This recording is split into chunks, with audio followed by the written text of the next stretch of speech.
A'udzu billahi minasy syaithanir rajim. Bismillahirrahmanirrahim. Ya, kita teruskan pembicaraan kita mengenai persoalan alam kubur. Ya, tadi sudah saya bayangkan 3 wil itu, tapi persoalan alam kubur itu kan azabnya yang saya ceritakan. Tapi nikmat kubur juga ada. Ya. Perkara azab kubur ada, tapi nikmat kubur juga ada. Nah, ini kita jumpai satu di antaranya. Hadis yang diriwayatkan Abu Daud, Ahmad, Hakim, Baihaqi. Ya. Di situ berbunyi, wa min qaulin Nabi sallallahu alaihi wasallam, fa yaqulullahu ta'ala uktubu kitabahu fi 'illiyyin wa u'iduhu ilal ardi fa yu'adu ruhuhu fi jasadi fa ya'tihil malakani fa yajlisani fa yaqulani lahu man rabbuka wa ma dinuka fa yaqulu Allahu rabbi wal islamu dini.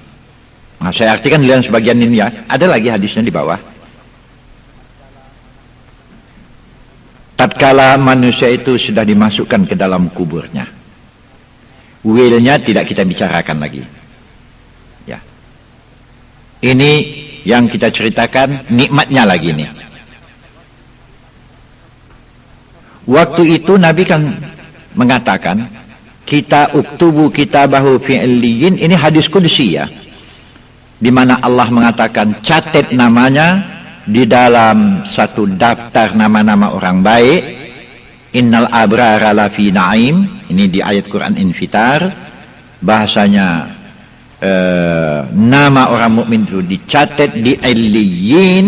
Ini satu buku yang mencatat orang-orang yang sudah dapat dipastikan oleh masuk surga ya, itu sudah dapat dipastikan. Ya, hisab dilaluinya juga. Waktu itu wa'iduhu ilal ard, kembalikan orang ini kembali ke bumi. Maka dikembalikanlah dia ke bumi agar dia melihat jasadnya itu diselenggarakan.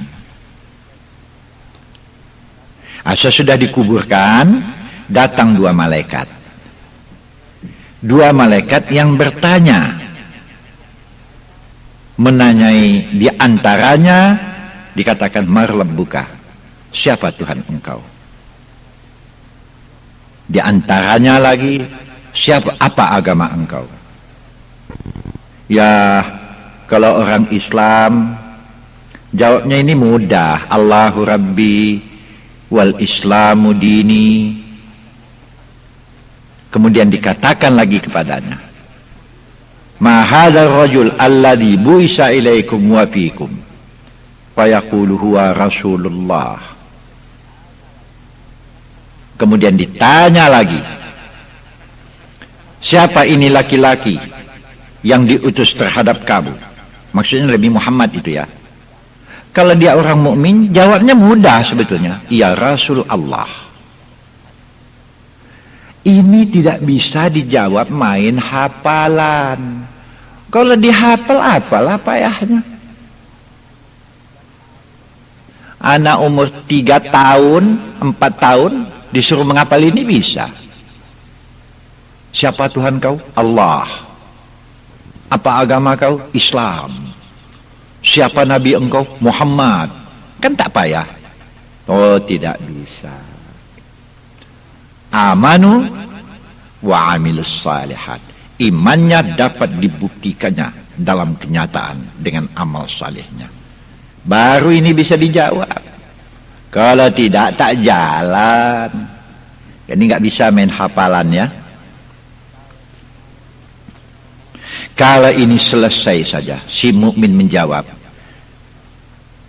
Allah Tuhanku, Islam agamaku, ya, Muhammad Rasulullah itu utusan Allah. Bereslah jawabnya ya. Tidak main hafalan ya. iman yang dapat dibuktikan dengan amal saleh. Hadis itu mengatakan, fayunadi munadin minas sama an sadaqa abdi. Waktu itu terdengarlah satu seruan dari pihak ketuhanan yang mengatakan, benar hambaku. Fafrushu lahu minal jannati fayatihi min rihiha wa tibiha wa yusahu lahu fi kabri maddu basari. Oh, hebat. Terdengar seruan dari pihak ketuhanan, benar hambaku. Ini benar hambaku. Hamparkan baginya hamparan dari surga. Maka di waktu itu terciumlah olehnya bau yang sangat harum, bau surga. Diluaskan kuburnya. Maddu basari, sesayup-sayup mata memandang. Oh, hebat.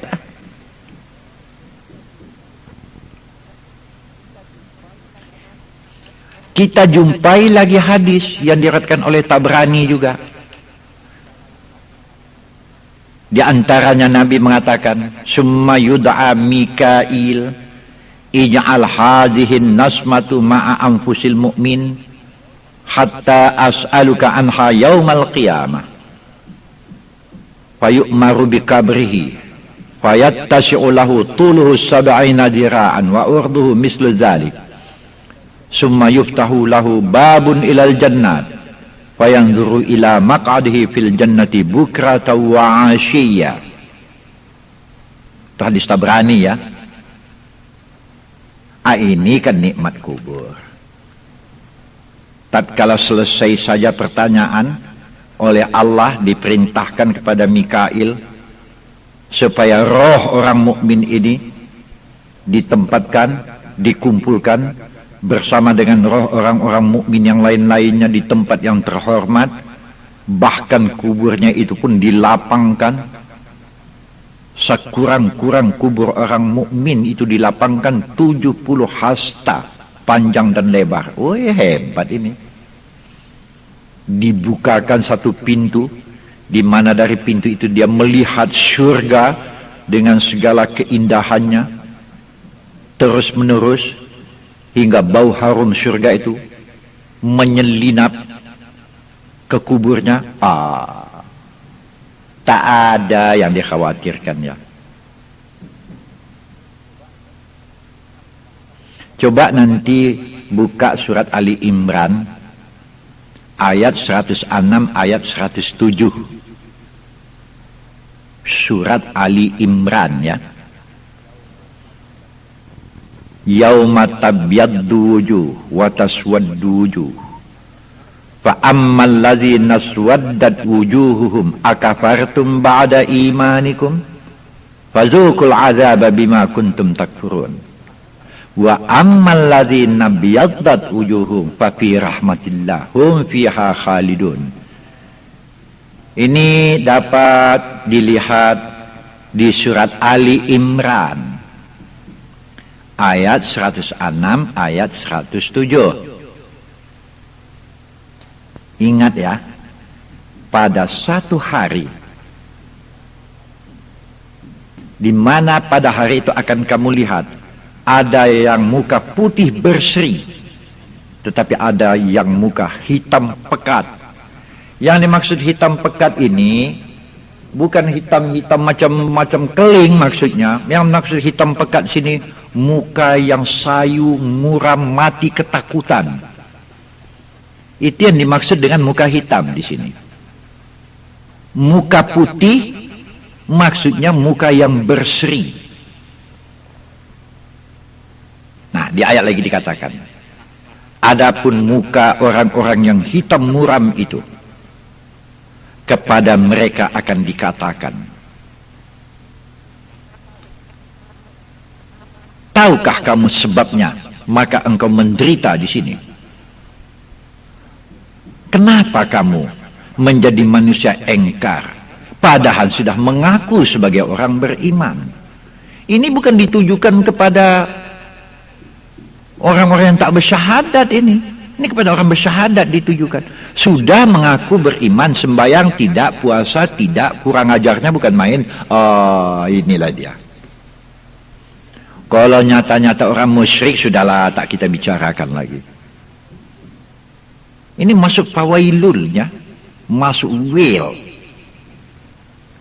Ditontonkan neraka itu kepadanya. Waktu itu Tuhan mengatakan, "Wazuqul azab," rasakan oleh engkau sekarang akibat daripada keengkaran engkau padahal sudah mengaku beriman. Wa ammal ladzina biyaddat wujuhuhum fa fi rahmatillahum fiha khalidun. Tidak begitu dengan orang-orang yang putih berseri wajahnya. Mereka akan berada senantiasa di dalam pelukan kasih sayang Tuhan. Mereka kekal dalam keadaan yang macam itu.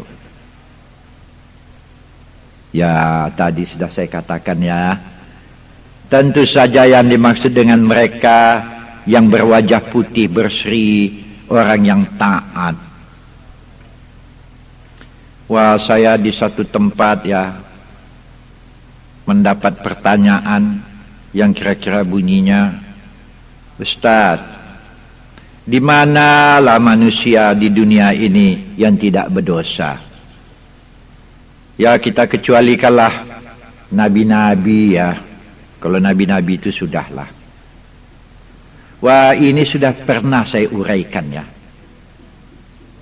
Bahasa dosa yang diperbuat karena silap, dosa yang diperbuat karena lupa, dosa yang diperbuat karena sebab terpaksa, ini sudah pernah saya sampaikan. Kafaratun lima bainahunna, ini hapus seluruhnya dengan sembahyang itu. Lakukanlah sembahyang ini dengan baik, itu selesai sama sekali itu. Memang kalau orang yang mau bersih hingga tidak berdosa sedikit pun di dunia namanya memang barangkali nabi-nabi kita kecualikan lah ya. Ya, nabi kita kecualikan lah. Tapi kalau model-model macam kita nih, betul juga tanya orang tuh. Tapi jawab saya sudah ada. As-salawatu khams kafaratun lima bainahunna ya. Sembahyang yang 5 waktu itu dapat menghapuskan dosamu antara waktu ke waktu, waktu ke waktu. Tapi peliharalah dengan baik. Kalau tidak, kacau lah.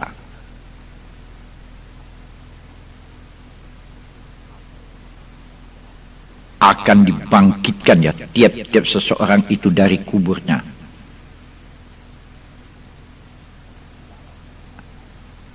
Dalam keadaan yang 2 macam ini tadilah.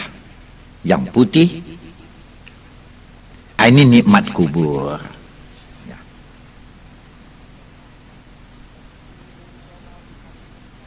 Di dalam hadis Bukhari, Muslim juga. Di antaranya dikatakan bahasa hadis Bukhari mengatakan azabul kabri haqqun. Azab kubur itu pasti akan terjadi. Demikian dengan nikmat kubur.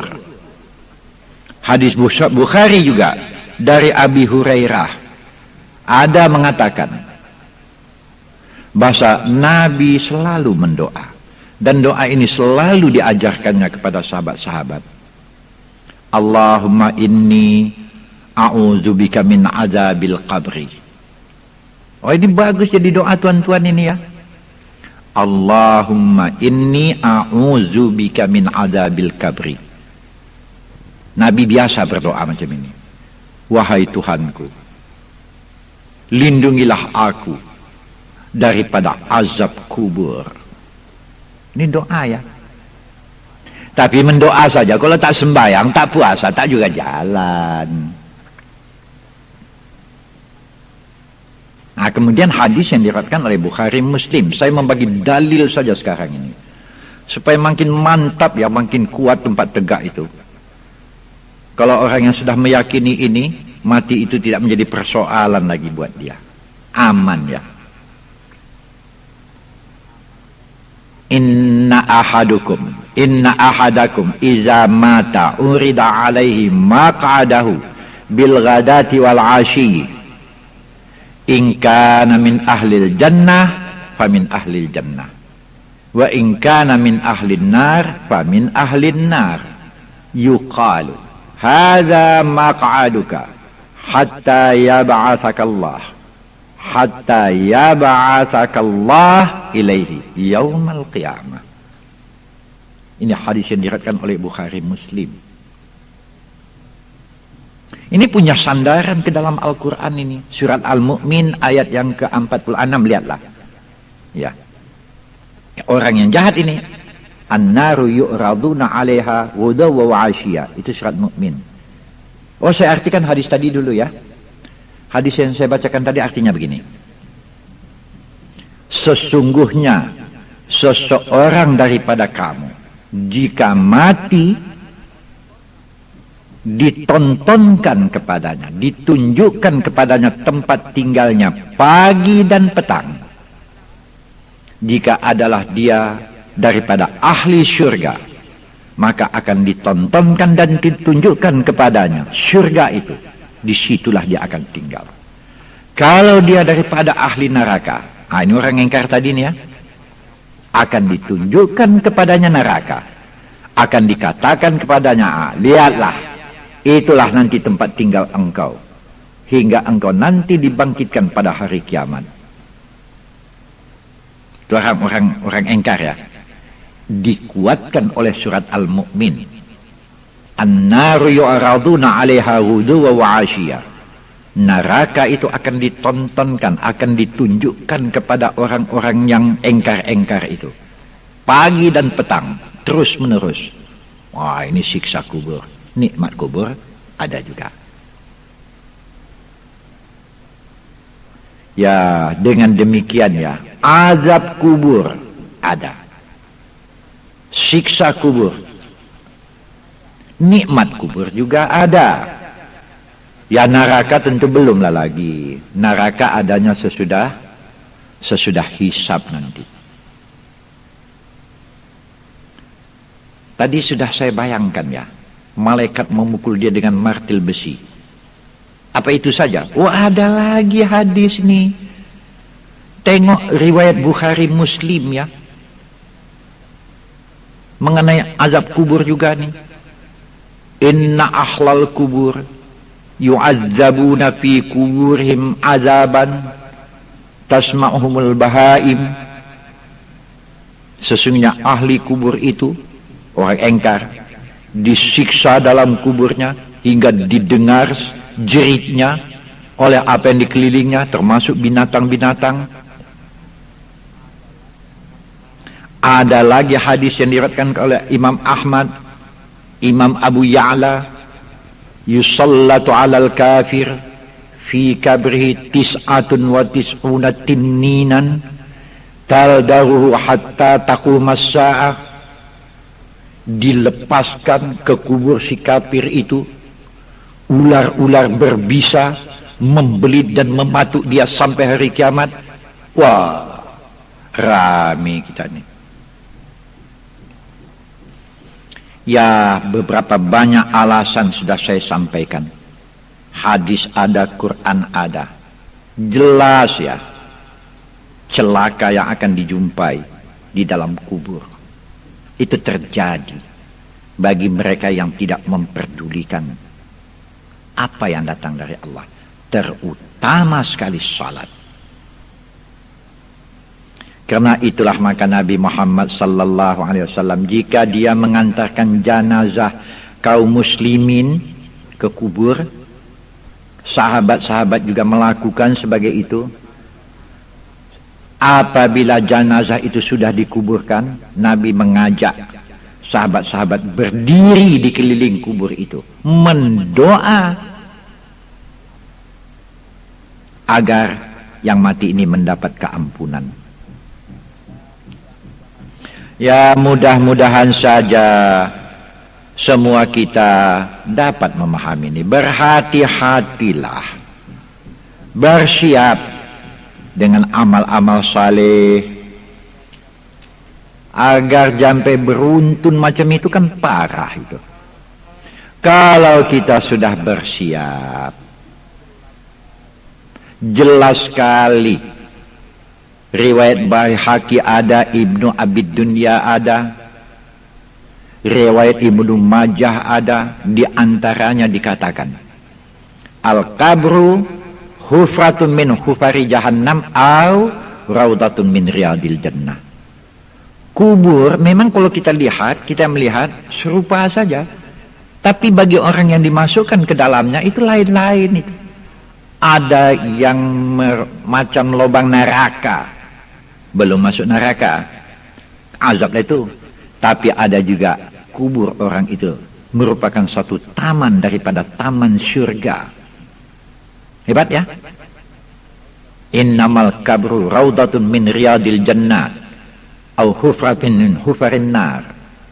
Kubur itu ada kalanya merupakan satu taman daripada taman surga, tapi ada juga merupakan satu lubang daripada lubang neraka. Ini bergantung ya kepada kita lah. Saya beralih kepada persoalan tempat roh. So, ada juga yang bertanya, apakah roh kita itu bertempat di lubang kubur tuh?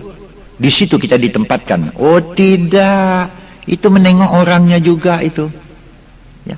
Nanti akan saya bawakan beberapa hadis-hadis Nabi mengenai itu. Di mana sebetulnya kita ditempatkan? Orang mukmin, kecuali orang kafir, orang engkar ya. Macam cerita tadi, Will terpenjara dia di kuburnya, terjepit dia di kuburnya. Itu yang will. Tapi kalau orang yang patuh, beriman, aman. Di mana ditempatkan rohnya? Ya, bagi kita yang sudah pernah mendengar peristiwa Isra dan Mi'rajnya Nabi. Nabi kan waktu Isra Mi'raj kan naik ke angkasa, jumpa dengan Nabi Adam. Nabi Adam sudah ditanam, bangkainya itu sudah dalam tanah, tahu-tahu jumpa dengan Adam di langit.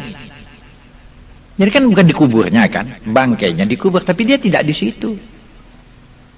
Jumpa dengan Nabi Yusuf. Nabi Yusuf sudah ditanam di Mesir kuburannya, di salah satu piramid. Bangkai tubuh kasarnya ini, tahu-tahu jumpa di sana. Yang mana ya Yusuf sekarang ini? Kan tak di kuburnya itu. Kan hebat ini. Kisah Isra Mi'raj ini ya.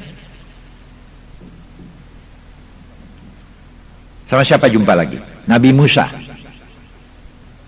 Tubuh Nabi Musa sudah ditanam di Kanaan, tahu-tahu jumpa. Nabi Ibrahim di perbatasan Palestina dikubur itu dengan Arabia, jumpa di sana, berwajah ya. Oh aman, itu maka peliharalah salat dengan baik ya. As-salatu imaduddin, itu merupakan tiang teras. Kalau itu tak ada, hancurlah masa alam kuburmu, alam barzakhmu. Kalau dijaga dengan baik, mudah-mudahan kita ditempatkan beserta nabi-nabi, syuhada, orang saleh. Bebas gerak, aman ya. Ada yang tempatkan di aras. Kalau jumpa kita di sana sama-sama sudah alam arwah, tapi baik-baik ya, mengenal satu dengan lain. Pernah ditanya orang Nabi Muhammad, ya Rasulullah, bagaimana engkau lihat Nabi Adam itu cantik? Adam cantik. Tidak heran, Adam ditempah di mana? Di surga ditempah ya. Langsung Allah menempah. Tidak melewati rahim. Apa yang tak cantik? Di surga lah. Tak ada penyakit, tak ada bakteri, apapun tak ada, aman, makanan cukup. Tidak macam kita.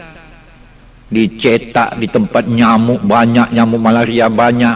Sudah disemprot sama begon pun ditekan kawan juga. Kepinding, mangka kecil-kecil umat sekarang, cantik Adamnya. Jumpa dengan Nabi Yusuf. Ditanya bagaimana engkau lihat Yusuf, tak ada contohnya di antara kalian. Yusuf cantik. Bagaimana engkau lihat Musa, ganteng, gagah. Tidak heran kalau dia menghadapi Fir'aun. Bagaimana engkau lihat Ibrahim, Suf alayya hawa Ibrahim, lihat saya begitu Ibrahim. Wah, di ayat manalah saya tidak ingat ya, tapi ayatnya saya hafal. Fatamannaul mauta in kuntum sadikin. Jelas sekali. Cuman tak ingat saya di ayat mana ini. Fatamannaul mauta in kuntum sadikin. Kalau benarlah engkau orang yang beriman kepada Allah, sadiqin ya, meyakini apa yang dikatakan Allah dan Rasul. Mati, makin cepat mati makin baik. Ingin kamu supaya lekas mati. Bunuh diri tidak boleh. Jangan pula nanti sudah mendengar keterangan saya ini, kata Ustadz Mahyarudin Salim di kasetnya, makin cepat mati makin baik. Tahu-tahu digantungnya dirinya di rumahnya. Oh, kalau macam ini tak jalan ini, hancurlah dia. Bunuh diri tidak boleh. Tapi orang yang beriman, fatamannaul mauta, makin cepat bersua dengan Allah, makin baik. Itu jiwa seorang mukmin. Jadi orang yang macam ini apa yang tak tenang dalam kehidupannya ya? Tentramlah, tidak ada yang mengacau perasaannya, tidak ada yang mengacau hatinya. Tenang saja. Patutlah Nabi mengatakan, beragamalah dengan baik, engkau akan mendapat rahmat Tuhan. Apa rahmat Tuhan itu? Bukan kekayaan, ketenangan jiwa, ketentraman hati. Selalu bersujud kepada Allah sebagai tanda berterima kasih. Apalagi mampu engkau bangun di tengah malam bersujud kepada Tuhan, engkau akan menjadi kekasihnya. Aman, tak ada yang menggoyang. Bukan kaya ya, ya kalau kebetulan kaya, duit banyak, hatinya tentram, oh ini orang luar biasa ini. Macam Nabi Sulaiman lah ya, kerajaan di tangannya, Nabi Rasul lagi, Nabi Daud, oh hebat, orang pilihan ini ya. Tapi ketentraman jiwa itu modal. Awas ya, maka engkau dapat duduk di tempat yang sekarang ini karena sudah ada orang yang pergi. Engkau juga termasuk orang yang akan pergi. Selalu ini saya katakan di mana-mana ini. Ya, selalu. Bahkan sampai kepada kalimat yang menjadi populer di tengah-tengah pengajian saya ya. Yang sudahlah. Perbaiki saja. Oh ini populer nih. Memang betul. Tapi jangan dipermain-mainkanlah kalimat ini pula. Asal jumpa yang sudahlah, tapi dimainkannya juga. Oh kacau kalau macam ini. Jangan. Ditempatkan di tempat yang terhormat. Bahkan di dalam satu hadis Muslim lagi dikatakan, arwahus syuhada indallah fi hawasili tayrin khudrin tasrahu fi anharil jannat haitsu sya'at summa awi ila qanadili tahtal arsy. Arwah orang-orang syuhada, arwah orang-orang yang mati syahid, mujahid, dia mempunyai kendaraan ya, seolah-olah ditembolok burung yang hijau, bebas gerak, melihat bagaimana nikmat-nikmat surga. Dia boleh pergi kemana mau dan bertempat tinggal di aras. Cobalah berikhtiar. Ya, sampai di sinilah dahulu ya. Mudah-mudahan saja apa yang saya sampaikan hari ini membawa nikmat yang baik untuk kita semua. 3 persoalan lagi tinggal. Itu akan saya bicarakan nanti pada waktu yang lain. Ya, sampai di sini. Assalamualaikum warahmatullahi wabarakatuh.